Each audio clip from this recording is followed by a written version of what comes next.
প্রযুক্তি সেবায় নতুন উদ্ভাবন নিয়ে এসেছে অনলাইন ভিত্তিক প্রতিষ্ঠান ট্রাবলশুট। এর মাধ্যমে গ্রাহকদের hardware, networking, software, web development এবং ডিজিটাল মার্কেটিং সহ প্রযুক্তিগত বিভিন্ন সেবা দেওয়া হবে। Troubleshoot is on, problem is gone এই স্লোগান নিয়ে রোববার সন্ধ্যায় রাজধানীর একটি হোটেলে ওয়েবসাইট ও অ্যান্ড্রয়েড অ্যাপের উদ্বোধনের মাধ্যমে এর যাত্রা শুরু হয়।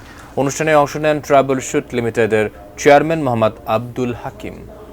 অনলাইনে যুক্ত হন সিইও হামজা বিন হাকিম। অনুষ্ঠানে বক্তারা বলেন, প্রযুক্তি সেবা সহজলভ্য করা এবং দেশের তরুণ ও ক্ষুদ্র প্রতিষ্ঠানের জন্য নতুন কাজের সৃষ্টি করাই ট্রাবলশুটের লক্ষ্য।